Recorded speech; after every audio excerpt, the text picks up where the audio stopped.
जीत आपकी, कामयाबी की ओर ले जाने वाली सीढ़ी, जिसे लिखा है शिव खेड़ा ने। अध्याय 3, सफलता, जीत हासिल करने के तरीके। डॉक्टर सिमोर एप्स्टीन कहते हैं कि बड़ी सफलताएं हासिल करने वाले लोग अपना वक्त व्यर्थ, जटिल किस्म के या विनाशकारी विचारों में उलझकर नष्ट नहीं करते। वे रचनात्मक ढंग से सोचते हैं और उन्हें मालूम होता है कि उनके सोचने का तरीका ही उनकी कामयाबी को तय करेगा। हमें अपना ध्यान उन चीज़ों पर लगाना चाहिए जिन्हें हम चाहते हैं, न कि उन चीज़ों पर जिन्हें हम नहीं चाहते। सफलता इत्तेफाक की देन नहीं है, यह हमारे नज़रिए का नतीजा होती है और अपना नज़रिया हम खुद ही चुनते हैं। इसलिए सफलता इत्तेफाक से नहीं मिलती, बल्कि हम उसका चुनाव करते हैं। एक पुजारी कार से कहीं जा रहा था। रास्ते में उसने एक बहुत ही सुंदर खेत देखा। वह कार रोककर बाहर आया और खेत के किनारे खड़ा होकर उसमें लहलहाती हुई फसल की तारीफ करने लगा। उस खेत का मालिक ट्रैक्टर चला रहा था। पुजारी को देखकर किसान ट्रैक्टर चलाता हुआ उसके पास आया। पुजारी ने उससे कहा, ईश्वर ने तुम्हें बहुत सुंदर खेत दिया है, तुम्हें उनका एहसानमंद होना चाहिए। किसान ने जवाब दिया, हाँ, ईश्वर ने मुझे बहुत अच्छा खेत दिया है और इसके लिए मैं उन्हें धन्यवाद देता हूँ, लेकिन आपको इसे उस समय देखना चाहिए था जब सारा खेत ईश्वर ने अपने हाथों में रखा हुआ था। ज़्यादातर कामयाब लोग कोई बड़ा लॉटरी पाने का इंतज़ार करते रहते हैं, लेकिन इस तरीके से उन्हें कामयाबी शायद ही कभी मिल पाती है। आम आदमी सुरक्षा तलाशता है, जबकि असाधारण लोग अवसर तलाशते हैं। ऐसा क्यों होता है कि कोई इंसान अपनी सफलताओं की कहानी लगातार देखता जाता है, जबकि दूसरे लोग तैयारी ही करते रह जाते हैं? ऐसा क्यों होता है कि कोई इंसान एक के बाद दूसरी रुकावटों को पार करता हुआ अपने लक्ष्य को प्राप्त कर लेता है, जबकि दूसरे लोग संघर्ष ही करते रह जाते हैं और कहीं नहीं पहुंच पाते? अगर इन दोनों सवालों के जवाब हासिल कर लें तो हमारी ज़िंदगी में इंकलाब आ जाएगी। सफलता क्या है? अगर आप सचमुच सफल होना चाहते हैं तो उन कामों को करने की आदत डालिए जिन्हें असफल लोग नहीं करना चाहते। सफलता और असफलता के बारे में काफ़ी शोध किया गया है। सफलता का राज सफल लोगों के जीवन के इतिहास को पढ़कर जाना जा सकता है। सफल लोग चाहे जिस दौर में पैदा हुए हों और चाहे जिस क्षेत्र में सक्रिय रहे हों, उसमें कुछ खासियतें समान रूप से पाई जाती हैं। सफलता अपने निशान छोड़ जाती है। यदि हम सफल लोगों के गुणों को पहचान कर उन्हें अपना लें तो हम भी सफल हो जाएंगे। इसी तरह असफल लोग में भी कुछ समानताएं होती हैं। यदि हम उनमें पाई जाने वाली कमियों को खुद से दूर रखें तो असफल नहीं होंगे। सफलता कोई रहस्य नहीं है, यह केवल कुछ बुनियादी असूलों को लगातार अमल में लाने का नतीजा होती है। उसका उल्टा भी उतना ही सही है। असफलता और कुछ नहीं बल्कि कुछ गलतियों को लगातार दोहराने का नतीजा होती है। यह बात आपको काफ़ी सरल लगती होगी, लेकिन हकीकत यही है कि ज़्यादातर सच बड़े सरल होते हैं। मैं यह नहीं कह रहा हूँ कि वे आसान होते हैं, लेकिन यह सच है कि वे सरल होते हैं। सादा मुस्कुराना और सबको प्यार करना, गुणीजनों का सम्मान पाना, बच्चों के दिल में रहना, सच्चे आलोचकों से स्वीकृति पाना, झूठे दोस्तों की दगाबाजी को सहना, खूबसूरती को सराहना, दूसरों में खूबियाँ तलाशना, किसी उम्मीद के बिना दूसरों के लिए खुद को अर्पित करना, उत्साह के साथ हंसना और खेलना और मस्ती भरे तराने गाना, इस बात का एहसास कि आपकी ज़िंदगी ने किसी एक व्यक्ति का जीवन आसान बनाया है, यही सच्ची सफलता है। हम सफलता को कैसे परिभाषित करें? किसी आदमी को कौन सी चीज़ कामयाब बनाती है? हमें सफलता का एहसास कैसे होता है? किसी के लिए सफलता का मतलब दौलत, दूसरे के लिए शोहरत, तीसरे के लिए सेहत, चौथे के लिए पारिवारिक खुशी, आत्मसंतुष्टि और मन की शांति हो सकता है। इसका मतलब यह हुआ कि सफलता एक निजी एहसास है। अलग अलग लोगों के लिए अलग अलग मतलब होता है। इस परिभाषा में सफलता की व्याख्या बहुत अच्छे ढंग से की गई है। मूल्यवान लक्ष्य की लगातार प्राप्ति का नाम ही सफलता है। आइए इन परिभाषाओं को सावधानीपूर्वक देखें। निरंतर का अर्थ यह है कि सफलता लक्ष्य नहीं बल्कि एक सफ़र है। हम इस सफ़र में लक्ष्य पर कभी नहीं पहुंचते। एक लक्ष्य पर पहुंचने के बाद हमारी सफ़र दूसरे लक्ष्य के लिए शुरू हो जाती है और यह सिलसिला जारी रहता है। अनुभूति का मतलब है अनुभव करना। हमें सफलता का एहसास बाहरी चीज़ों की वजह से नहीं होता, हम इसे अपने भीतर महसूस करते हैं। यह बाहरी नहीं बल्कि अंदरूनी चीज़ है। इसलिए कई बार कोई चीज़ बाहर से सफलता लग सकती है, पर वह हमें अंदर से बिल्कुल खोखली लगती है। सार्थकता का संबंध हमारी मूल्य प्रणाली से है। मूल्य रहित लक्ष्य सार्थक नहीं हो सकते। हम किस दिशा में बढ़ रहे हैं, सकारात्मक लक्ष्य की दिशा में या नकारात्मक लक्ष्य की दिशा में। सार्थकता से हमारी सफ़र का स्तर यानी उसकी गुणवत्ता तय होती है। इसी से हमारा सफ़र को एक अर्थ और हमें आत्मसंतुष्टि मिलती है। लक्ष्य महत्वपूर्ण है क्योंकि उनके कारण हमें अपनी दिशा का एहसास होता है। जो सफलता आत्मसंतुष्टि न दे वह खोखली होती है। बिल कासम्बी ने कहा है कि मुझे नहीं मालूम कि कामयाबी पाने की पूंजी क्या है, पर हर आदमी को खुश करने की कोशिश करना ही नाकामयाबी की कुंजी है। कामयाबी का मतलब यह नहीं कि हर इंसान आपको कबूल और पसंद करे। कुछ ऐसे लोग भी हैं जिनसे मान्यता पाना मैं खुद नहीं चाहूँगा। मूर्खों की आलोचना को मैं घिनौने चरित्र के लोगों की तारीफ से बेहतर मानता हूँ। मैं सफलता को अच्छी किस्मत का नतीजा मानता हूँ जो हमें प्रेरणा, आकांक्षा, हताशा और तैयारी की वजह से मिलती है। आमतौर पर कामयाबी के सफ़र का सिलसिला ऐसा ही होता है। सफलता और प्रसन्नता का चोली दामन का साथ है। सफलता का मतलब यह है कि हम जो चाहें उसे पा लें और प्रसन्नता का मतलब यह है कि हम जो पाएं उसे चाहें। सफलता का मतलब अपने अस्तित्व को कायम रखना भर नहीं है, इसका अर्थ उससे ज़्यादा व्यापक है।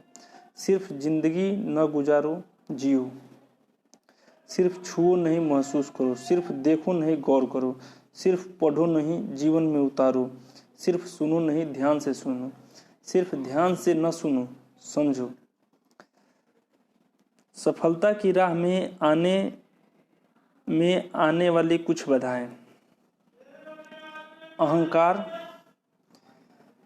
सफल होने का डर, आत्मसम्मान की कमी, कोई योजना न होना, कोई निश्चित लक्ष्य न होना, जिंदगी के उतार चढ़ाव, टाल मटोल की आदत, पारिवारिक जिम्मेदारियां, आर्थिक सुरक्षा से जुड़े मामले, एकाग्रता की कमी, भ्रमित हो जाना, पैसे की लालच में दूर की न सोचना, सारा बोझ खुद उठाना, क्षमता से अधिक उलझ जाना, जुड़ाव न महसूस करना, ट्रेनिंग की कमी, दृढ़ता की कमी, प्राथमिकताएं न तय कर पाना।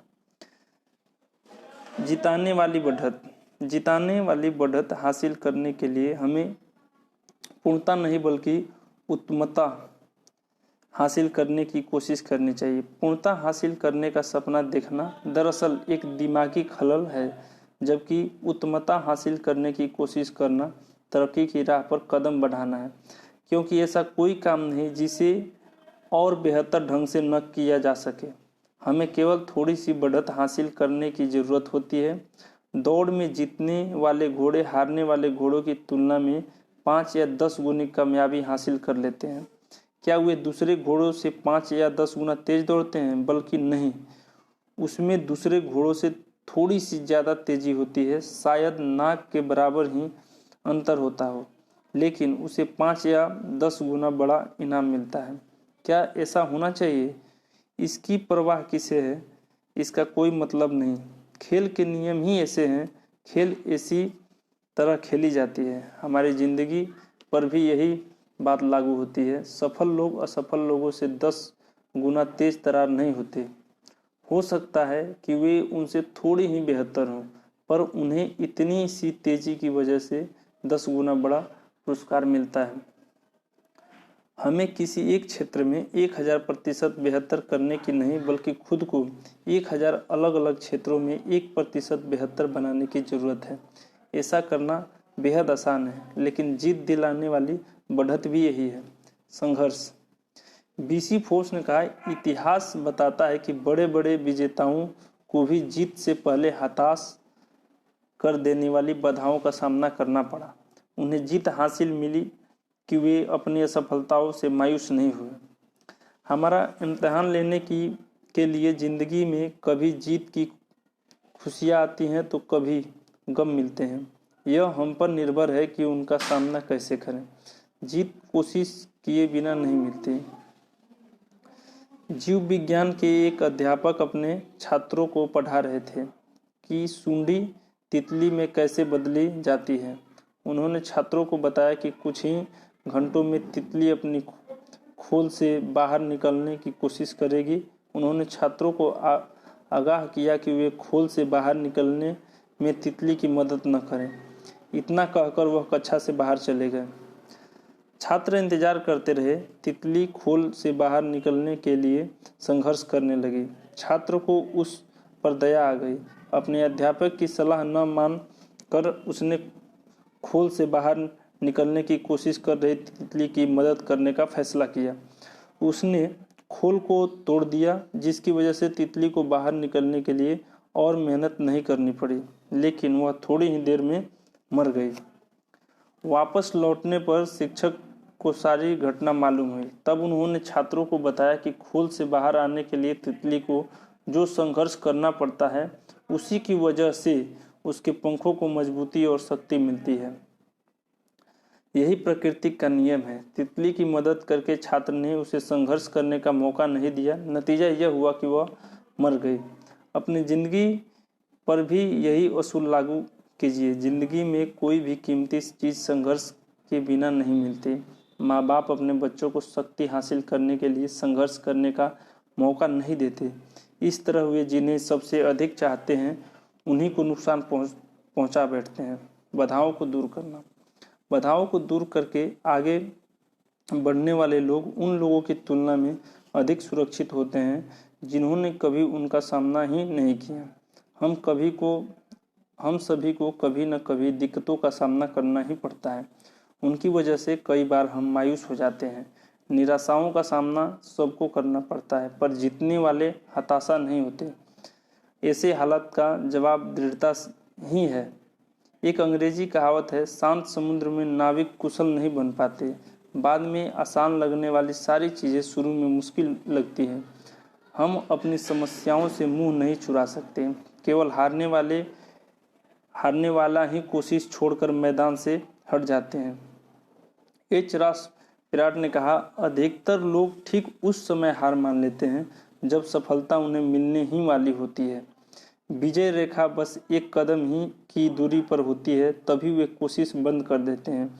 वे खेल के मैदान के अंतिम मिनट में हट जाते हैं, जबकि उस समय जीत का निशान उनके केवल 1 फुट के फासले पर होता है।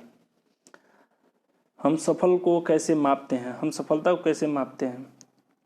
असली सफलता किसी काम को अच्छी तरह करने और अपने लक्ष्य को हासिल करने की एहसास से मापी जाती है। सफलता इस बात से नहीं मापी जाती है कि हमने ज़िंदगी में कौन सा ओहदा हासिल किया है, बल्कि इस बात से मापी जाती है कि हमने वह मुकाम कितनी रुकावटों को दूर करके हासिल किया है।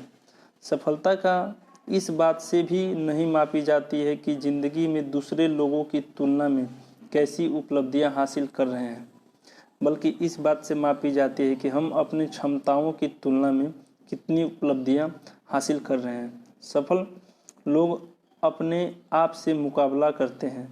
वे अपना खुद का रिकॉर्ड बेहतर बनाते हैं और उसमें लगातार सुधार लाते रहते हैं। सफलता इस बात से नहीं मापी जाती कि हमने ज़िंदगी में कितनी ऊंचाई हासिल की है, बल्कि इस बात से मापी जाती है कि हम कितना बार गिर कर उठे हैं। सफलता का आकलन गिरकर उठने की इस क्षमता से ही किया जाता है। सफलता की हर कहानी महान असफलताओं की भी कहानी है। असफलता सफलता हासिल करने का राजमार्ग है। IBM के टॉम वाटसन सीनियर का कहना अगर आप सफल होना चाहते हैं तो अपनी असफलता की दर दूनी कर दीजिए। अगर हम इतिहास पढ़ें तो पाएंगे कि सफलता की हर कहानी के साथ महान असफलताएं भी जुड़ी हुई हैं, लेकिन लोग उन असफलताओं पर ध्यान नहीं देते। वे केवल नतीजों को देखते हैं और सोचते हैं कि उस आदमी ने क्या किस्मत पाई है, वह सही वक्त पर सही जगह रहा होगा। एक आदमी की ज़िंदगी की कहानी बड़ी मशहूर है। यह आदमी 21 साल की उम्र में व्यापार में नाकामयाब हो गया। 22 साल की उम्र में वह एक चुनाव हार गया। 24 साल की उम्र में उसे व्यापार में फिर असफलता मिली। 26 साल की उम्र में उसकी पत्नी मर गई। 27 साल की उम्र में उसका मानसिक संतुलन बिगड़ गया। 34 साल की उम्र में वह कांग्रेस का चुनाव हार गया। 45 साल की आयु में उसे सीनेट के चुनाव में हार का सामना करना पड़ा। 47 की उम्र में वह राष्ट्रपति बनने में असफल रहा। 49 साल की आयु में उसने सीनेट के एक और चुनाव में नाकामयाबी मिली और वह आदमी 52 साल की उम्र में अमेरिका का राष्ट्रपति चुना गया। वह आदमी अब्राहम लिंकन था। क्या आप लिंकन को असफल मानोगे? वह शर्म से सिर झुकाकर मैदान से हट सकते थे और अपनी वकालत फिर शुरू कर सकते थे, लेकिन लिंकन के लिए हार केवल एक भटकाव थी, सफर का अंत नहीं। ट्रायोड ट्यूब के आविष्कार ली डे फॉरेस्ट पर सन 1913 में जिला अटॉर्नी ने यह इल्ज़ाम लगाते हुए मुकदमा दायर किया कि उन्होंने धोखाधड़ी की है। जिला अटॉर्नी का कहना था कि उन्होंने अपनी कंपनी के शेयर खरीदवाने के लिए लोगों को यह कहकर गुमराह किया है कि वह इंसान की आवाज़ अटलांटिक के पार तक पहुंचा सकते हैं। उन्हें सरेआम अपमानित किया गया, लेकिन हम सोच सकते हैं कि उन्होंने वह आविष्कार न किया होता तो हम आज कहाँ होते। 10 दिसंबर 1903 को न्यूयॉर्क टाइम के संपादकीय में राइट बंधुओं की सोच पर सवालिया निशाना लगाया गया, जो उड़ सकने वाली हवा से भी हल्की मशीन का आविष्कार करने की कोशिश कर रहे थे। इसके एक हफ्ते बाद ही किट्टी हॉक में राइट बंधुओं ने अपनी मशहूर उड़ान भरी। 65 साल की उम्र में कर्नल सैंडर्स के पास पूंजी के नाम पर एक पुरानी कार और सामाजिक सुरक्षा योजना से मिला $100 का चेक ही था। उन्होंने महसूस किया कि अपनी हालत बेहतर बनाने के लिए उन्हें कुछ करना चाहिए। उन्हें अपनी माँ का फ्राइड चिकन बनाने का नुस्खा याद आया और वह उसे बेचने के लिए निकल पड़े। क्या हम जानते हैं कि पहला ऑर्डर हासिल होने से पहले उन्हें कितने दरवाज़ों को खटखटाना पड़ा? एक अंदाज के मुताबिक पहला ऑर्डर हासिल होने के पहले उन्होंने 1000 दरवाजे खटखटाए। हम में से ज़्यादातर लोग 3 बार, 10 बार, अधिक से अधिक 100 बार कोशिश करके हार मान लेते हैं और उसके बाद कहते हैं कि हमने अपनी तरफ से पूरी कोशिश की। वाल्ट डिज्नी जब युवक थे तो कई अखबारों के संपादकों ने उन्हें यह कहकर लौटा दिया कि उनमें प्रतिभा है ही नहीं। एक दिन एक चर्च के पादरी ने उन्हें कुछ कार्टून बनाने का काम दिया। डिज्नी चर्च में जिस शेड के नीचे काम कर रहे थे वहाँ चूहे उधम मचा रहे थे। एक चूहे को देखकर उन्हें मन में एक कार्टून बनाने का ख्याल आया और वहीं से मिक्की माउस का जन्म हुआ। सफल लोग महान काम नहीं करते, वे छोटे छोटे कामों को महान ढंग से करते हैं। एक दिन ऊंचा सुनने वाला एक 4 साल का लड़का स्कूल से घर लौटा तो उसकी जेब में उसकी शिक्षक का एक नोट रखा था जिस पर लिखा था, आपका टॉमी इतना मंदबुद्धि का है कि वह कुछ नहीं सीख सकता। उसे स्कूल से बाहर निकाल दीजिए। उसकी माँ ने वह नोट पढ़कर जवाब दिया, मेरा टॉमी इतना मंदबुद्धि नहीं है कि कुछ सीख नहीं सके। मैं उसे खुद पढ़ाऊंगी। और वह टॉमी एक दिन बड़ा होकर महान थॉमस एडिसन बना। वह स्कूल में केवल 3 महीने पढ़ सके थे। हेनरी फोर्ड ने जो पहली कार बनाई उसमें वह रिवर्स गियर डालना भी भूल गए थे। क्या हम इन लोगों को असफल मानेंगे? वे समस्याएं न होने की वजह से नहीं, बल्कि समस्याओं के बावजूद कामयाब हुए। लेकिन नकारात्मक सोच वाले लोगों को लगता है कि ऐसे लोगों को कामयाबी केवल तकदीर की वजह से मिली है। सफलता की सारी कहानियों के साथ महान असफलताओं की कहानियां भी जुड़ी हुई हैं। फर्क केवल इतना था कि हर असफलता के बाद वे जोश के साथ फिर उठकर खड़े हुए। इसे पीछे धकेलने वाली नहीं, बल्कि आगे बढ़ाने वाली नाकामयाबी कहते हैं। हम सीखते हुए आगे बढ़ते हैं।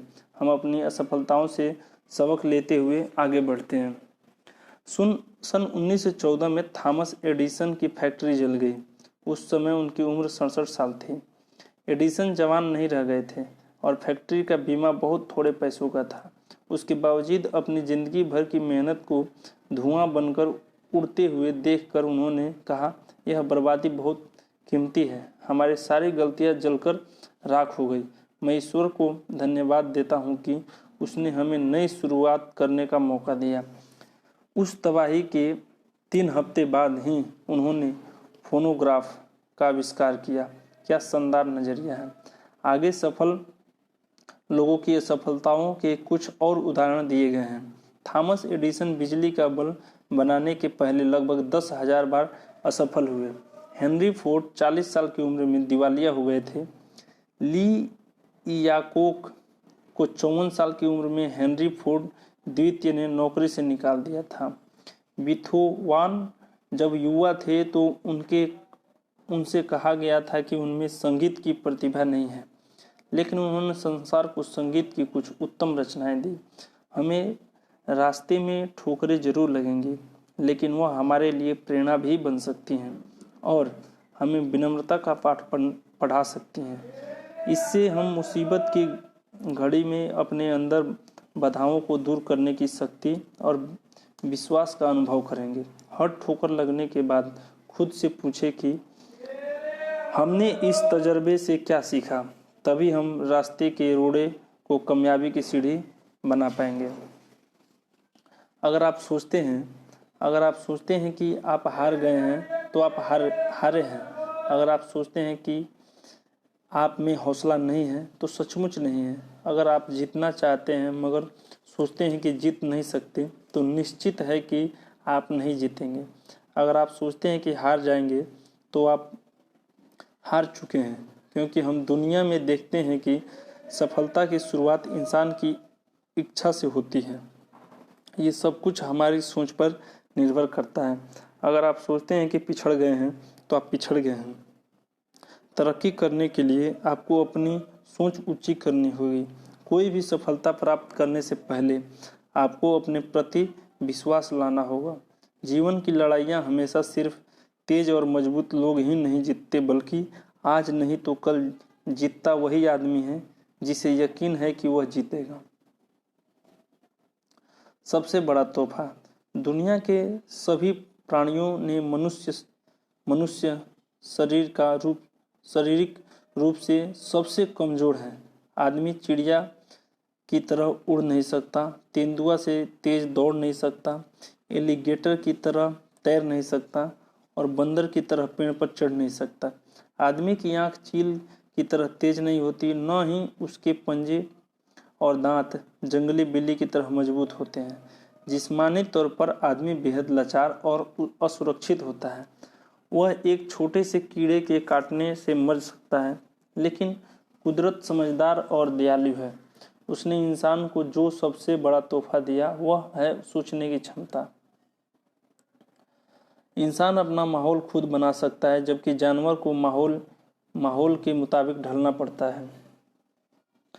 दुख की बात है कि कुदरत के इस सबसे बड़े तोहफे का पूरा इस्तेमाल बहुत कम लोग कर पाते हैं।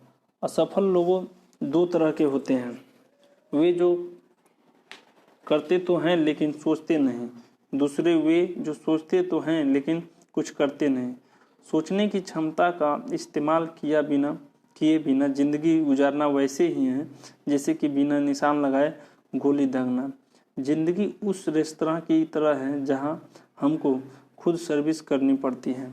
वहां हम अपनी ट्रे उठाते हैं, खाना चुनते हैं और उसका भुगतान करते हैं। अगर हम कीमत चुकाने को तैयार हैं तो वहां से कोई भी चीज़ ले सकते हैं। अगर हम कैफेटेरिया में किसी के आकर खाना परोसने का इंतज़ार करेंगे तो इंतज़ार ही करते रह जाएंगे। ज़िंदगी भी वैसी ही है। हम चुनाव करते हैं और फिर कामयाब होने के लिए कीमत चुकाते हैं। ज़िंदगी चुनाव और समझौतों से भरी पड़ी है।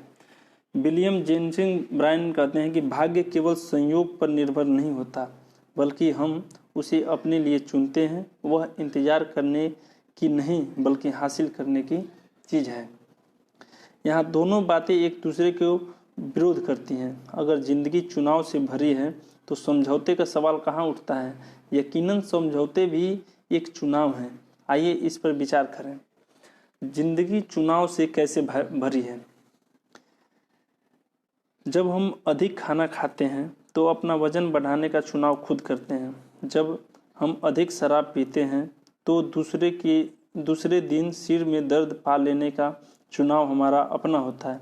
अगर हम शराब पीकर गाड़ी चलाते हैं तो दुर्घटना में खुद को या किसी और को मार लेने का खतरा खुद चुनते हैं। जब हम दूसरों के साथ बुरा व्यवहार करते हैं तो इस बात का चुनाव खुद करते हैं कि दूसरे भी हमारे साथ बुरा व्यवहार करें। जब हम दूसरों की परवाह नहीं करते तो यह चुनाव हम खुद करते हैं कि दूसरे भी हमारा परवाह न करें। हर चुनाव का एक नतीजा भी होता है।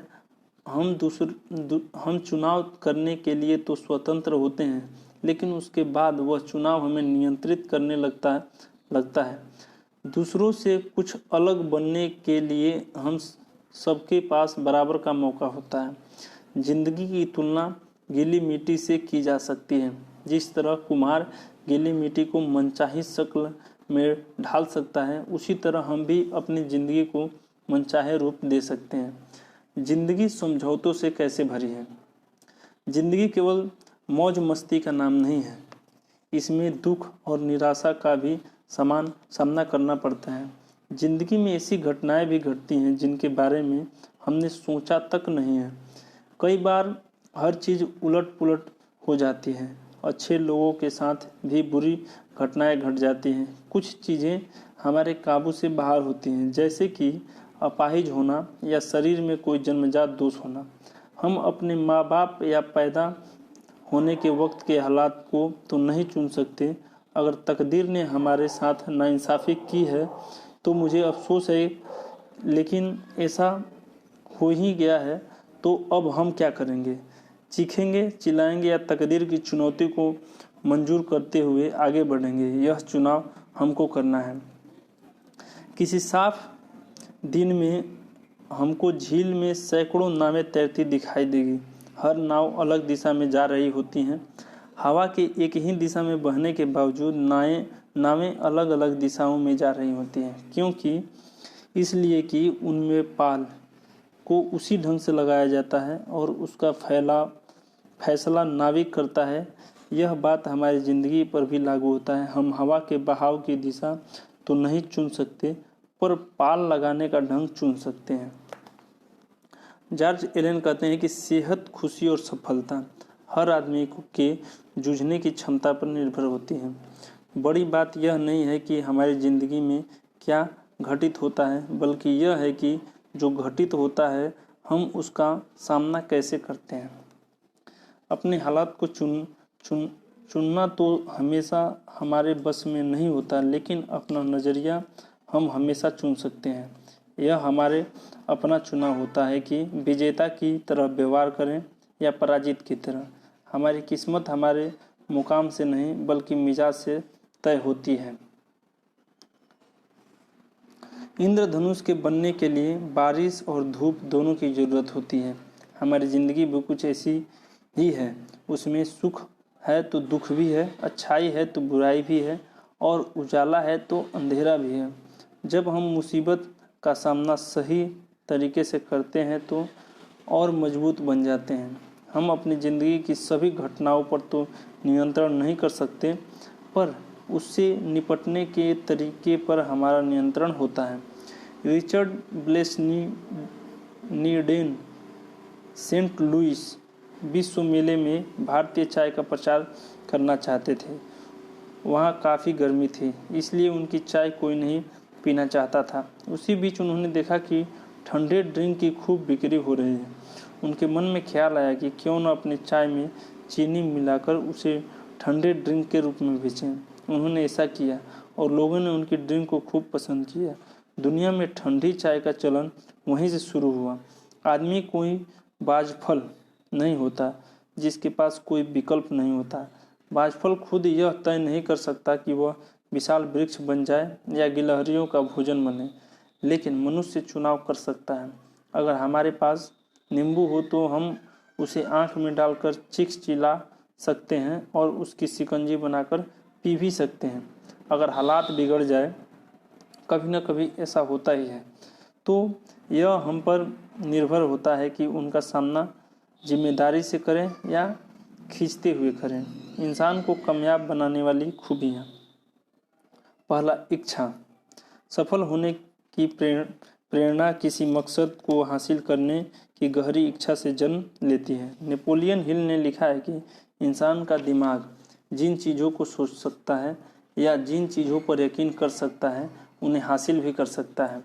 एक युवक ने सुकरात से सफलता का रहस्य पूछा। सुकरात ने उसे दूसरे दिन नदी के किनारे मिलने के लिए कहा। दूसरे दिन युवक सुकरात से मिलने नदी के किनारे पहुंचा तो उन्होंने उसे नदी की ओर चलने के लिए कहा। जब पानी उनकी गर्दन तक पहुंच गया तो सुकरात ने अचानक युवक का सिर पानी में डुबो दिया।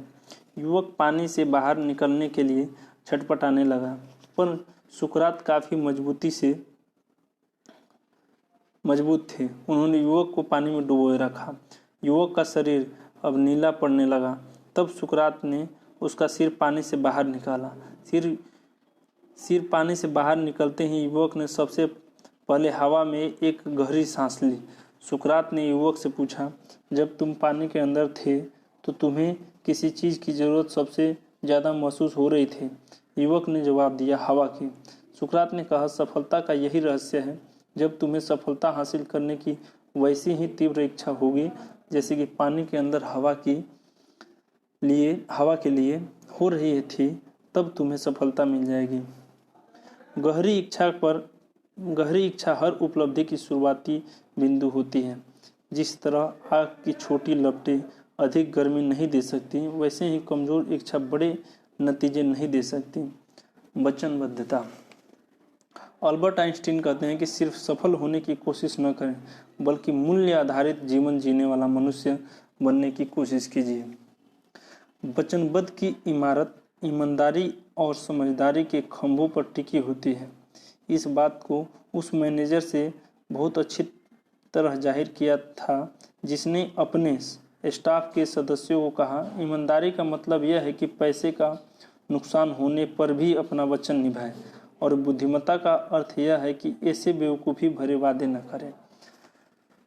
समृद्धि और सफलता हमारे विचारों और फैसलों का नतीजा होती है। हमारे जीवन को कैसे विचार प्रभावित करेंगे, इसका फैसला हमें ही करना है। सफलता इत्तेफाक से नहीं मिलती, यह हमारे नज़रिए का नतीजा होती है। जीतने के लिए वचनबद्धता जरूरी है। जीत के लिए खेलने और हार से बचने के लिए खेलने में बहुत बड़ा फर्क होता है। जब हम जीतने के लिए खेलते हैं तब पूरे उत्साह और वचनबद्धता के साथ खेलते हैं, लेकिन जब हम न हारने के लिए खेलते हैं तब हमारे खेलने में कमजोरी होती है। जब हम हार से बचने के लिए खेलते हैं तो दरअसल हम नाकामयाबी को टालने के लिए खेलते हैं। हम सभी जीतना चाहते हैं, लेकिन जीत की तैयारी की कीमत चुकाने के लिए बहुत कम लोग तैयार होते हैं। विजेता जीतने के लिए वचनबद्ध होते हैं और खुद को उसी मुताबिक ढाल लेते हैं। जीत के लिए खेलने के पीछे कोई प्रेरणा होती है, जबकि हार से बचने के लिए खेलने का कारण हताशा होती है। हमें आदर्श परिस्थितियाँ कभी नहीं मिलती है, वैसे परिस्थितियाँ कभी नहीं बनेंगी भी नहीं। आप लक्ष्य तक ना तो किनारे खड़े रहकर पहुंच सकते हैं और ना ही धारा के साथ बहकर। आपको कभी हवा के साथ तो कभी हवा के विपरीत नाव खेनी होगी, लेकिन उसे लगातार खेते रहना होगा। कभी किसी सोच या खिलाड़ी से पूछिए कि सबसे अच्छी और सबसे घटिया टीम के बीच कितना फर्क होता है। दोनों टीमों के खिलाड़ियों की शारीरिक क्षमता, प्रतिभा और योग्यता में बहुत मामूली फर्क होता है। उनके बीच सबसे बड़ा अंतर भावनात्मक स्तर पर होता है। जीतने वाली टीम में समर्पण की भावना होती है, वही अतिरिक्त प्रयास करती है। उसमें जीतने की प्रबल इच्छा होती है। एक विजेता के लिए मुकाबला जितना कड़ा होता है, प्रोत्साहन उतना ही बढ़ जाता है। प्रेरणा और प्रबल हो जाती है, कार्य क्षमता बढ़ जाती है, जीत का आनंद बढ़ जाता है। नई चुनौतियां नई संभावनाओं को जन्म देती हैं। अधिकतर खिलाड़ियों ने सर्वश्रेष्ठ प्रदर्शन तब किया जब परिस्थितियां उनके हक में नहीं थीं। यही वह समय है जब वे अपनी छिपी हुई शक्ति को खींचकर बाहर लाते हैं। डॉन गैबल ओलंपिक में कुश्ती के स्वर्ण पदक विजेता है। वो कहते हैं कि जब मैं थक जाता और थक कर रुक जाना चाहता तो मुझे उत्सुकता होती थी कि मेरे प्रतिद्वंदी इस समय क्या कर रहा होगा। जब मैं सोच में देखता कि वह अभी भी प्रैक्टिस कर रहा है तो मैं और मेहनत करता, और जब मैं देखता कि वह थक कर आराम कर रहा है तो मैं और भी कड़ी मेहनत करने लगता। सफलता का मतलब उपलब्धियां नहीं, बल्कि उपलब्धि हासिल करने का एहसास है। कुछ लोग कभी कोशिश नहीं करते क्योंकि उन्हें हारने का डर होता है। वे जहां हैं वहां रुकना भी नहीं चाहते क्योंकि उन्हें पिछड़ जाने का डर होता है। खतरा दोनों तरफ है। समुद्र में चलने वाले जहाज़ों पर तूफान में फंसने का खतरा मंडराता है, लेकिन वे बंदरगाह पर ही खड़े रहे तो उनमें जंग लग जाएगा, और उन्हें इसलिए तो बनाया नहीं जाता कि खड़े खड़े उनमें जंग लग जाए। जीत के लिए खेलने और हार से बचने के लिए खेलने में यह फर्क होता है कि हार से बचने के लिए खेलने वाले में न तो जीतने का संकल्प होता है और न ही खतरा उठाने की चाह। जीत के लिए खेलने वाले दबावों के बीच और निखरते हैं, जबकि हार से बचने के लिए खेलने वाले को मालूम ही नहीं होता कि सफलता कैसे हासिल की जाए। जीत के लिए खेलने वाले लोग इतना बड़ा मुकाबला होगा उतनी ज़्यादा तैयारी करते हैं, और जो लोग न हारने के लिए खेलते हैं वे कड़े मुकाबले में अपनी स्वाभाविक क्षमता खो बैठते हैं। वे जीतने की कोशिश पर ध्यान लगाने के बजाय हार से डर कर अपना जोश गंवा बैठते हैं। हारने वाले सुरक्षा चाहते हैं जबकि जीतने वाले अवसर तलाशते हैं। हारने वाले को मौत से अधिक जिंदगी से डर लगती है। हमें याद रखना चाहिए कि असफल हो जाना कोई अपराध नहीं है, पर कोशिश न करना यकीनन अपराध है। विंस लॉम्बार्डी कहते हैं कि किसी व्यक्ति के जीवन की क्वालिटी उसके बेहतर काम करने की कमिटमेंट पर निर्भर करता है, फिर चाहे उसका कार्यक्षेत्र कोई भी क्यों ना हो। प्रतिबद्धता दृढ़ विश्वास से बढ़ता है। चाहत और दृढ़ विश्वास में बहुत फर्क है। हमारी चाहतें तो बदलनी जा सकती है, लेकिन दृढ़ता और विश्वास अटल है। दबाव पड़ने पर चाहत बदल जाती है, लेकिन इंसान का दृढ़ विश्वास और मजबूत हो जाता है। इसलिए इंसान की सोच अच्छी होनी चाहिए ताकि वो सार्थक चीज़ों में ही मजबूती से विश्वास करें, क्योंकि प्रतिबद्धता से ही बढ़ता है। जिम्मेदारी। जॉर्ज ग्रीटर कहते हैं कि जिम्मेदारी जब हमारी दिली इच्छा भी बन जाती है तो उससे संतोष और खुशी मिलती है। चरित्रवान लोग जिम्मेदारियों को कबूल करते हैं, वे फैसले लेते हैं और अपनी तकदीर खुद संवारते हैं। जिम्मेदारी कबूल करने पर खतरा उठाना पड़ता है, जवाबदेह होना पड़ता है। कई बार इससे दिक्कत महसूस होती है। ज़्यादातर लोग बिना कोई जिम्मेदारी लिए अपनी आरामगाह में हाथ पर हाथ रखकर बैठे रहना पसंद करते हैं। वे कुछ कर गुजरने के बजाय जिंदगी इस इंतजार में बिताते हैं कि कुछ होगा। जिम्मेदारियां कबूल करने का मतलब बेवकूफ़ी भरे नहीं, बल्कि नपे तुले खतरे उठाना है। इसका मतलब कोई सही फैसला लेने या सही कार्रवाई करने से पहले मसले से जुड़े सारे अच्छे बुरे पहलुओं को नाप तोल लेना। जिम्मेदार जिम्मेदार लोग यह नहीं सोचते कि उनको जीने की सहूलियतें मुहैया कराना दुनिया का काम है। आप बचत को नज़रअंदाज करके खुशहाल नहीं हो सकते। आप मजबूत को कमज़ोर करके कमज़ोर को मजबूत नहीं बना सकते। आप अमीरों को गरीब बनाकर गरीबों को अमीर नहीं बना सकते।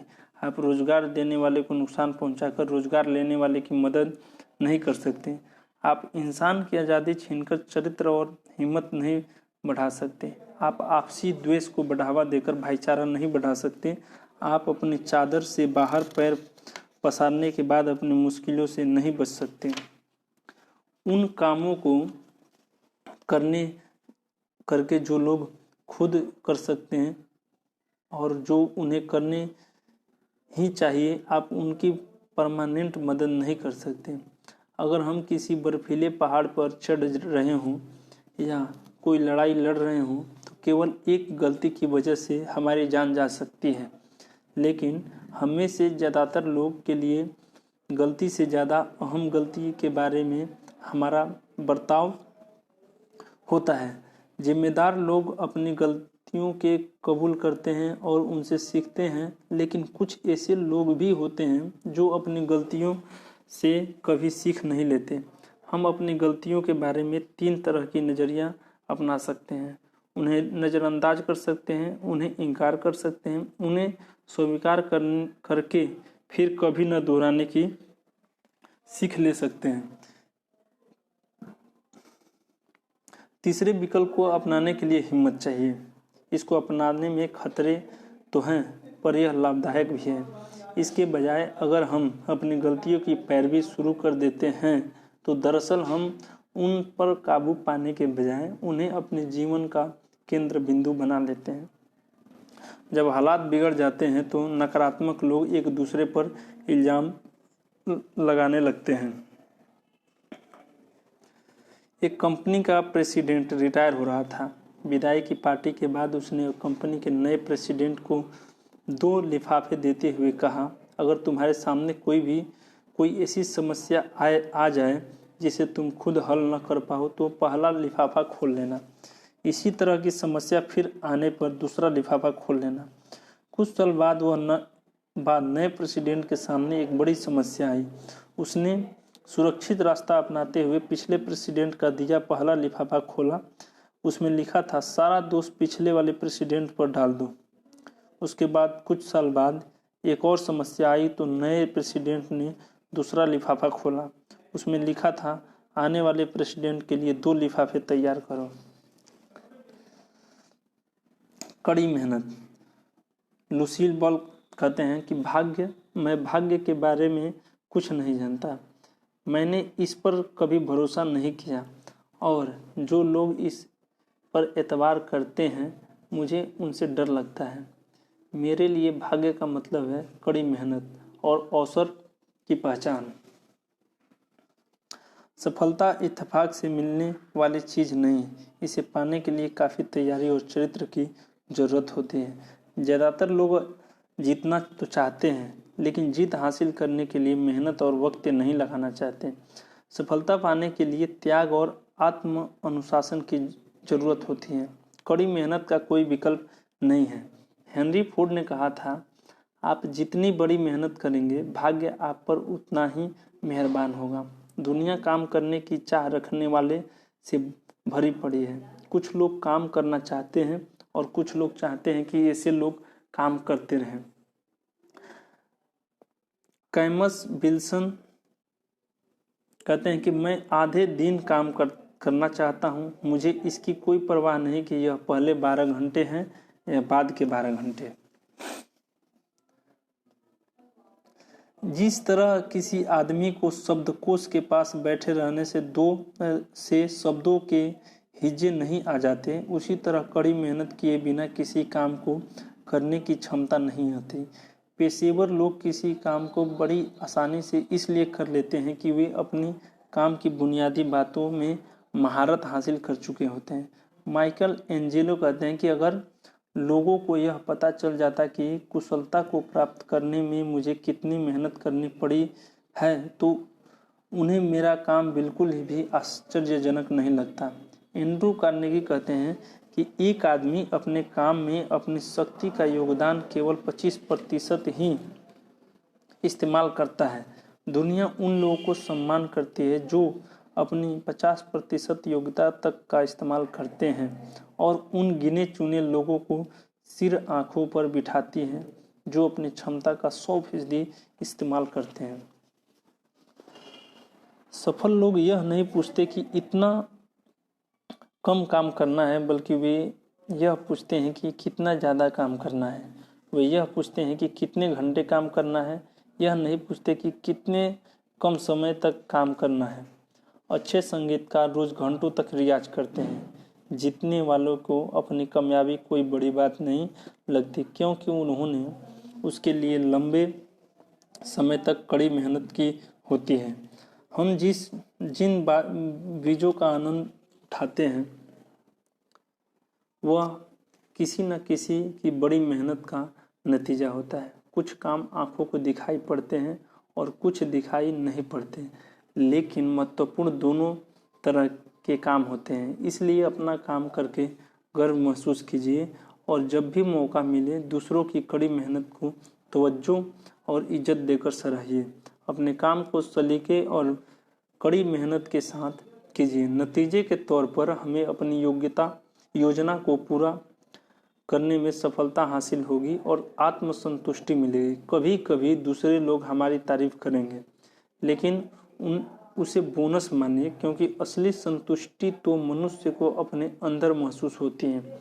कुछ लोग नौकरी मिलते ही काम करना बंद कर देते हैं। रोजगार ढूंढने वालों की गिनती बेशक बढ़ रही है, पर आज भी काम करने वाले अच्छे लोगों का मिलना मुश्किल है। कई लोग निकम्मेपन और फुर्सत में फर्क महसूस नहीं करते। निकम्मेपन में वक्त गुजारने का मतलब समय की बर्बादी या चोरी है, जबकि फुर्सत का वक्त आदमी मेहनत करके हासिल कर सकता है। फुर्सत का वक्त बिताने के बाद हम जोश और ताजगी महसूस करते हैं।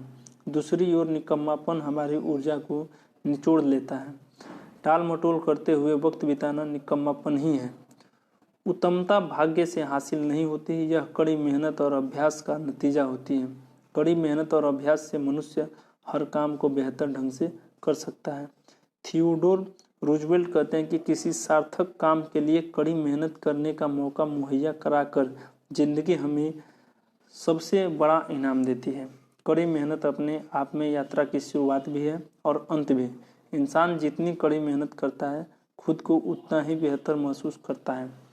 अच्छे से अच्छे विचारों पर भी अगर अमल न किया जाए तो वे बेअसर हो जाएंगे। इच्छा शक्ति और कड़ी मेहनत के बिना महान प्रतिभाएं भी व्यर्थ हो जाती हैं। हमें कुदरत से सबक लेना चाहिए। बतख पानी के अंदर लगातार पांव चलाता रहता है, पर ऊपर से शांत और कोमल दिखाई देता है। महान वायलिन वादक फ्रिट्ज क्रिस्लर एक संगीत समारोह में वायलिन बजा रहे थे। उन्होंने वायलिन बजाना बंद किया तो एक आदमी ने स्टेज पर आकर पूछा, आपके जैसी वायलिन बजाने के लिए मैं पूरी जिंदगी लगा सकता हूँ। क्रिस्लर ने जवाब दिया, मैं तो लगा चुका हूँ। सफलता पाने के लिए कोई जादू की छड़ी नहीं होती। वास्तविक जीवन में कामयाबी काम करने वालों को मिलती है, न कि दर्शकों को। दुलत्ती मारने वाले घोड़े गाड़ी नहीं खींच सकता और गाड़ी खींचने वाला घोड़ा दुलत्ती नहीं मार सकता। आइए इस दुलत्ती मारना बंद करने की गाड़ी खींचे। कड़ी मेहनत के बिना कामयाबी मिलना नामुमकिन है। कुदरत ने चिड़िया के लिए खाने का इंतजाम तो कर रखा है, पर वह उसे उनके घोंसलों में नहीं रख जाती। उन्हें उसे हासिल करने के लिए कड़ी मेहनत करना पड़ता है। पैराडाइज लॉस्ट लिखने के लिए मिल्टन रोज सुबह 4 बजे उठ जाते थे। नूह वेबस्टर को वेबस्टर्स डिक्शनरी तैयार करने में 36 साल लग गए। छोटी छोटी उपलब्धियां हासिल करने के लिए भी हमें कड़ी मेहनत करनी पड़ती है, लेकिन छोटी से छोटी उपलब्धियां भी बड़ी बड़ी बातों से बेहतर होती हैं। चरित्र। किसी आदमी का चरित्र उसके नैतिक मूल्यों, विश्वास और व्यक्तित्व से मिलकर बना होता है। इसकी झलक हमारे व्यवहार और कार्यों में दिखाई देती है। हमें दुनिया के सबसे कीमती रत्न से भी ज़्यादा हिफाजत अपने चरित्र की करनी चाहिए। विजेता अपने बनने के लिए चरित्र आवश्यक है। जॉर्ज वाशिंगटन का कहना था, मुझे उम्मीद है कि मेरे पास उस चीज़ों का कायम रखने लायक दृढ़ता और सद्गुण हमेशा बने रहेंगे जिसे मैं सभी उपलब्धियों से अधिक कीमती मानता हूँ, और वह चीज़ है एक ईमानदार आदमी का चरित्र। इतिहास का रुख चुनाव और लोगों की राय से नहीं बल्कि नेता के चरित्र से तय होता है। ईमानदारी के क्षेत्र में घाल मेल की गुंजाइश नहीं होती। सफलता की राह में कई बाधाएं होती हैं। इनसे बचने के लिए चरित्र और कड़ी मेहनत की जरूरत होती है। ऐसा क्यों होता है कि ज़्यादातर लोग सफलता को तो पसंद करते हैं लेकिन सफल लोगों से नफरत करते हैं।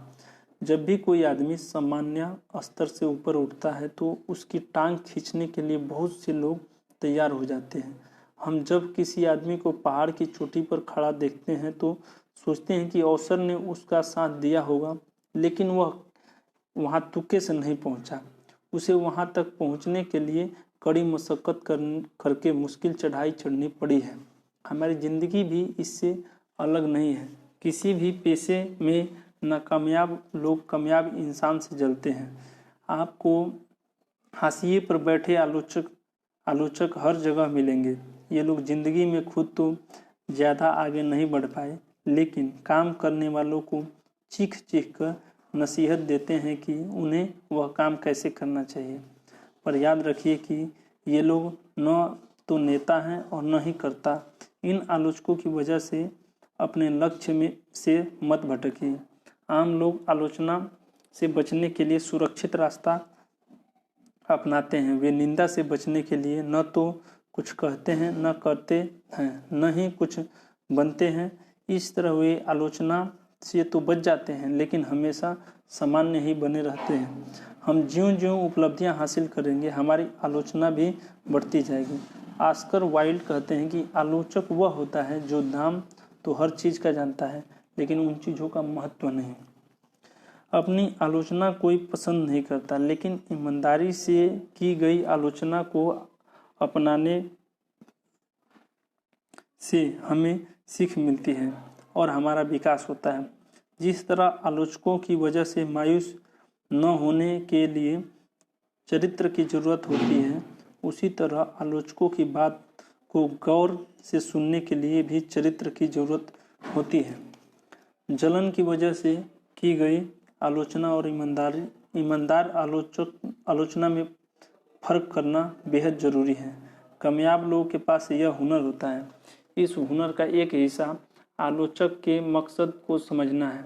इसका दूसरा हिस्सा और काफ़ी बड़ा हिस्सा खुद को जानना है।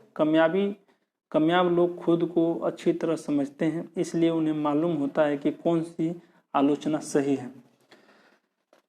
दूसरे लोगों की तरह सफल लोग भी अपनी आलोचना पसंद नहीं करते, लेकिन जब उन्हें कोई आलोचना सच्ची लगती है तो वे उसे शांति के साथ धैर्य से सुनते हैं। वे खुद को सुधारने के लिए आलोचक से सलाह मांगते हैं। दरअसल सफल लोग जिन लोगों पर विश्वास करते हैं उनसे आलोचना करने के लिए अक्सर कहते हैं। वे उनसे पूछते हैं, मैं कैसा काम कर रहा हूँ, मैं खुद को बेहतर कैसे बना सकता हूँ। चरित्र बहुत से गुणों का मेल है। इंसान का चरित्र निष्ठा, निस्वार्थ भावना, समझ, दृढ़ विश्वास, साहस, वफादारी और दूसरों की इज्जत करने जैसे गुणों का मेल जोल होता है। कोई खुशनुमा चरित्रवान व्यक्ति कैसे होता है? उसका अपना एक स्तर होता है, उसमें आत्मसंयम होता है, वह संतुलित होता है, उसमें अहंकार रहित दृढ़ता और आत्मविश्वास होता है। वह दूसरों का ध्यान रखता है, वह बहाने नहीं बनाता। वह जानता है कि शिष्टाचार और सलीके से पेश आने के लिए छोटी छोटी कुर्बानियाँ देनी पड़ती हैं। वह अपनी पिछली गलतियों से सीखता है। वह पैसे या ऊंचे खानदान की देन नहीं होता। वह अपने फायदे के लिए दूसरों को तबाह नहीं करता। उसमें दिखावा नहीं बल्कि असलियत होती है। उसमें ऊंचे लोगों की सोहबत में रहने की काबिलियत तो होती ही है, साथ ही आम आदमी वाला अंदाज भी होता है। उसके शब्दों में मिठास, नज़र में हमदर्दी और मुस्कान में शराफत होती है। उसमें अत्याचार के विरुद्ध में खड़ा होने वाले खड़ा हो सकने वाली स्वाभिमान होता है। वह अपने साथ और दूसरों के साथ सहज रहता है। उसमें एक खास बात होती है जो उसे जीतने वाली बढ़त दिलाती है। वह चमत्कार करता है, वह अद्भुत उपलब्धियां हासिल करता है। उसे पहचानना आसान है लेकिन उसकी व्याख्या करनी मुश्किल। वह जिम्मेदारियां कबूल करता है, वह विनम्र होता है, वह जीत और हार दोनों स्थितियों में समानता बनाए रखता है। वह भाग्य और प्रसिद्धि का मोहताज नहीं होता। वह कोई नेम प्लेट नहीं होता, उसमें स्थिरता होता है, उसे महसूस किया जा सकता है। वह देखा नहीं जा सकता पर चापलूस नहीं होता, पर विनम्र और शिष्ट होता है। उसमें उत्कृष्टता होती है पर गरूर नहीं होता। उसमें आत्म अनुशासन और ज्ञान होता है। वह आत्मसंतुष्ट होता है। वह जीतने पर दया भाव और हारने पर समझदारी दिखाता है। एच रास पैरो कहते हैं कि इंसान का स्वभाव कुछ ऐसा है कि अपनी महानतम उपलब्धियों के छड़े में वह लापरवाह होने लगता है। कामयाब होने के साथ ही आपको काफ़ी आत्म अनुशासन की आवश्यकता होगी और संतुलन का कायम रखते हुए विनम्रता और प्रतिबद्धता का परिचय देना होगा। सफलता हासिल करने से अधिक मुश्किल उसे संभालना होता है। कई लोग सफल होने तो जानते हैं पर सफल होने के बाद उसे संभालना नहीं जानते। इसलिए योग्यता और चरित्र पर चोली दामन का साथ माना जाता है। योग्यता की वजह से आपको सफलता मिलती है और चरित्र सफलता को संभालता है। हम अपनी खोज खुद नहीं करते बल्कि खुद का निर्माण वैसा करते हैं जैसे हम बनना चाहते हैं।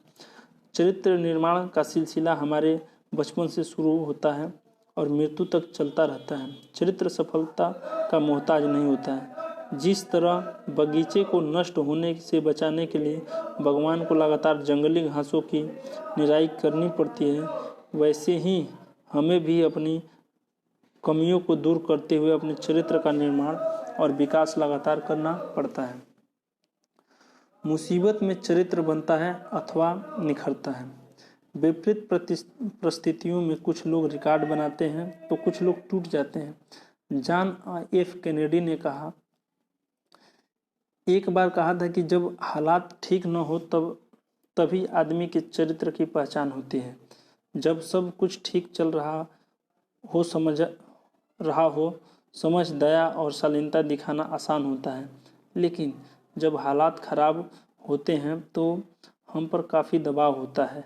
उस हालात में कुछ लोग ठीक से सोच नहीं पाते और अपने आसपास के लोगों पर झल्ला पड़ते हैं, लेकिन कुछ ऐसे लोग भी होते हैं जो उन स्थितियों में भी स्पष्ट ढंग से सोचते हैं और दूसरों के साथ इज्जत के साथ पेश आते हैं।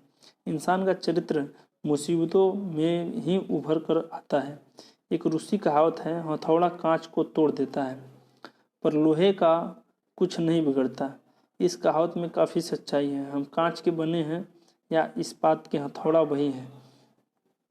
वही है। जिस तरह इस्पात का गुण उसमें मौजूद कार्बन से तय होता है, वैसे ही मनुष्य के गुण उसमें उपस्थित चरित्र से तय होता है। छठा, सकारात्मक सोच। सकारात्मक सोच और सकारात्मक विश्वास में क्या फ़र्क है? हम जब अपने विचारों की आवाज़ सुनते हैं तो वे हमें कैसे लगते हैं? वे सकारात्मक हैं या नकारात्मक?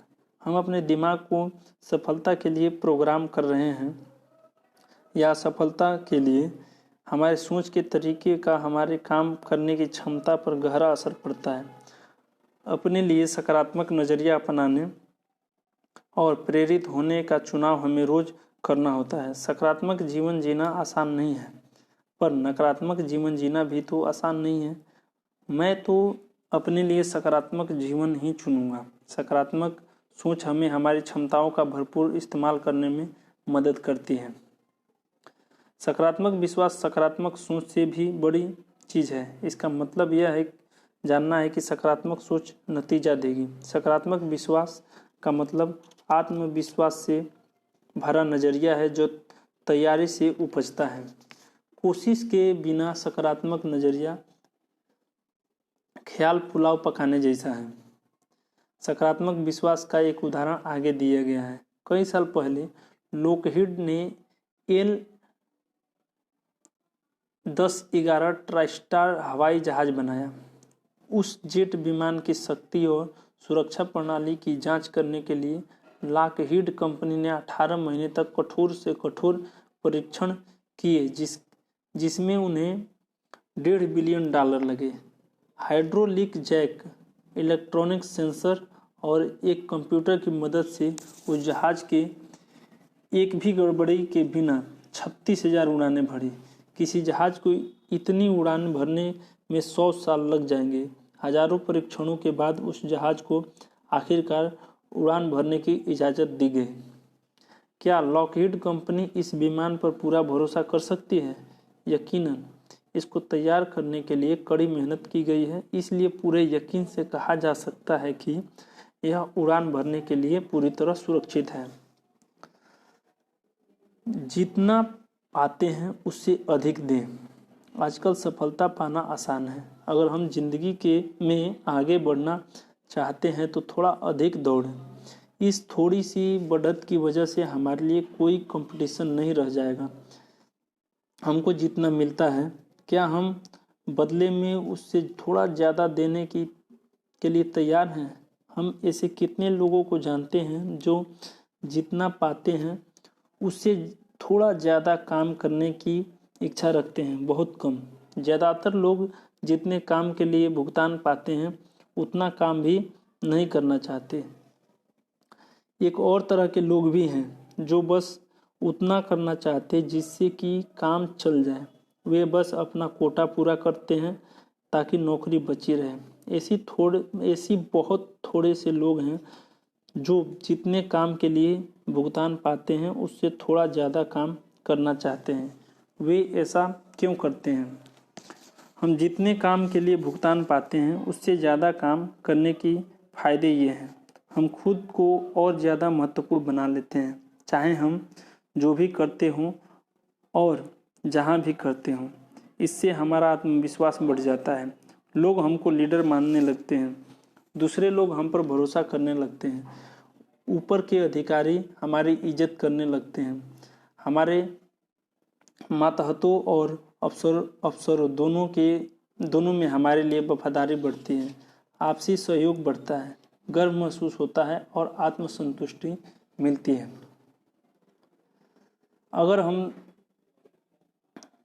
किम हर्बर्ट ने कहा कि अगर हम थोड़ी सी अधिक मेहनत करें तो हमारे लिए कोई मुकाबला नहीं रह जाएगा।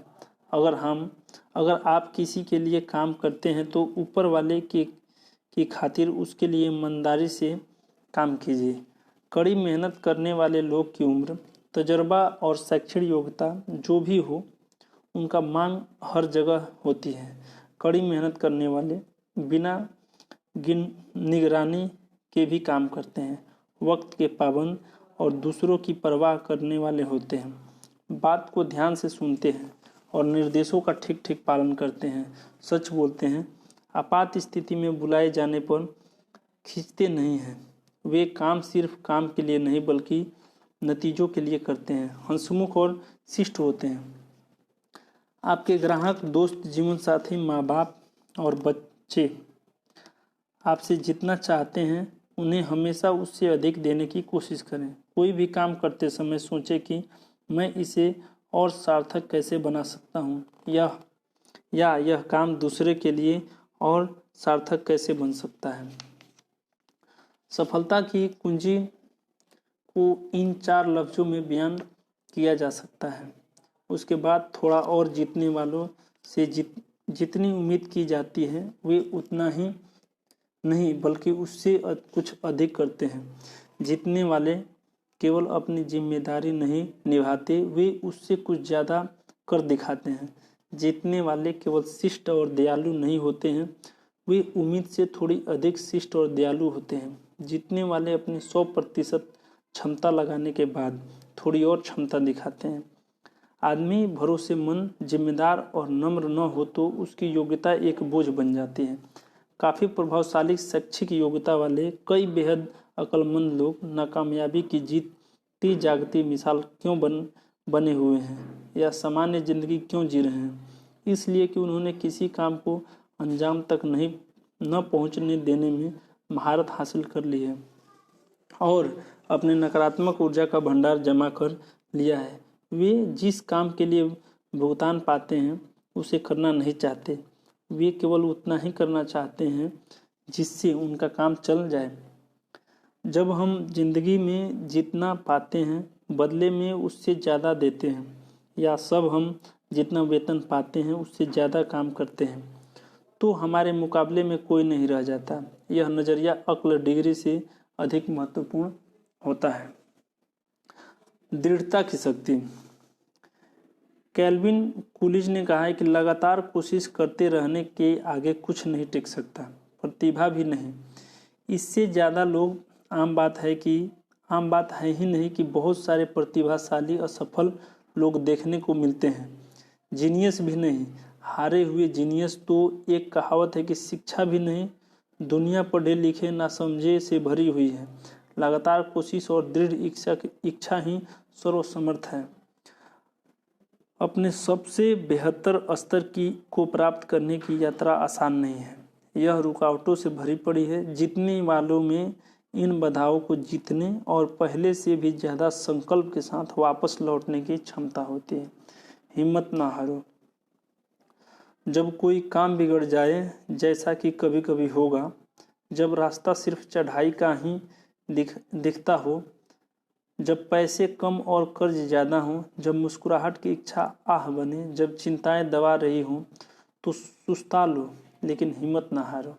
भूल भुलैया है ये जीवन, पगडंडिया जिसकी हमें पार करनी है। कई असफल तब लौट गए, पार होते गए जो आगे बढ़ते गए। धीमी रफ्तार तो क्या, मंजिल को इस एक दिन पाओगे। सफलता छिपी असफलता में है, जैसे शंका के बादल में आशा की चमक।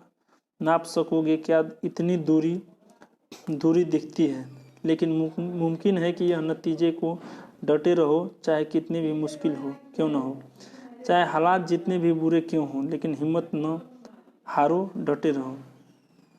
महान वायलिनियन फ्रिट्ज क्रिस्टल से किसी ने पूछा, आप इतनी अच्छी वायलिन कैसे बजाते हैं, क्या यह भाग्य की देन है?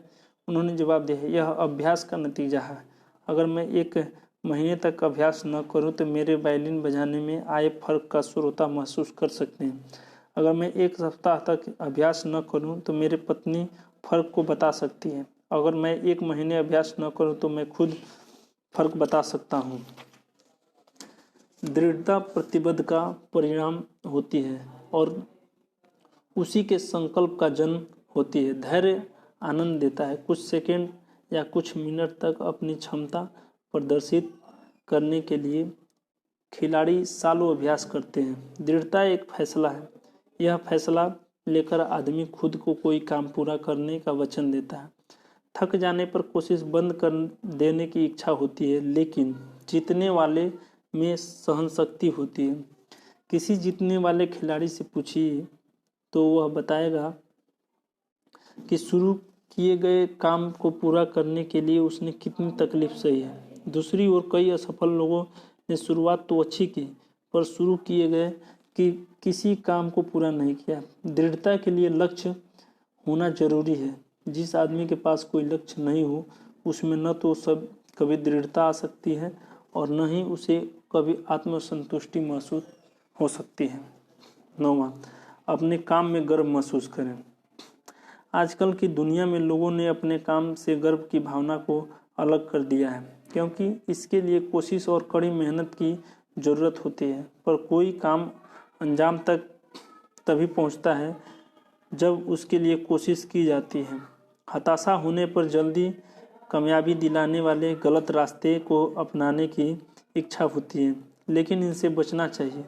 भले ही सामने कितनी भी बड़ी लालच हो, गर्व की भावना आदमी के मन में उत्पन्न होती है और उसकी वजह से उसे जीतने वाली बढ़त मिलती है। अपने काम को लेकर गौरव अनुभव करने का मतलब अहंकारी होना नहीं है, यह तो विनम्रता भरे आनंद का इजहार है। काम और काम को करने वाले की गुणवत्ता को एक दूसरे से अलग नहीं किया जा सकता है।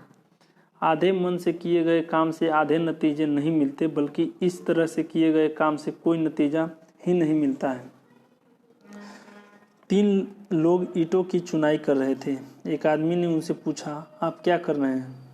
उनमें से एक ने जवाब दिया, तुम्हें दिखाई नहीं देता कि मैं रोजी काम कमा रहा हूँ? दूसरे ने जवाब दिया, तुम्हें दिखाई नहीं देता कि मैं ईंटें चुन रहा हूँ? तीसरे ने जवाब दिया, मैं एक सुंदर स्मारक बना रहा हूँ। वे एक ही काम को कर रहे थे, लेकिन उसके बारे में उनके 3 बिल्कुल अलग अलग नज़रिए थे। क्या उनके नज़रिए का उनके काम पर भी असर पड़ेगा? जवाब है, जरूर पड़ेगा। उत्तमता तब हासिल होती है जब काम करने वाले को अपनी सबसे उत्तम प्रदर्शन करने का गर्व महसूस होता है। हर काम उसे करने वाले का अक्स होता है, चाहे वह कार की सफाई का काम हो, फर्श साफ करने का काम हो या घर की रंगाई करने का काम। हर काम को पहली बार ही सही ढंग से कीजिए और फिर हर बार सही ढंग से कीजिए। आने वाले कल का सबसे अच्छा बीमा आज अच्छे ढंग से किया गया काम है। माइके एंजेलो कई दिनों से एक प्रतिमा पर काम कर रहे थे। वह हर बारीकी से को सुधारने में काफ़ी वक्त लगा रहे थे। पास खड़े एक आदमी को ये सुधार गैर जरूरी लगे।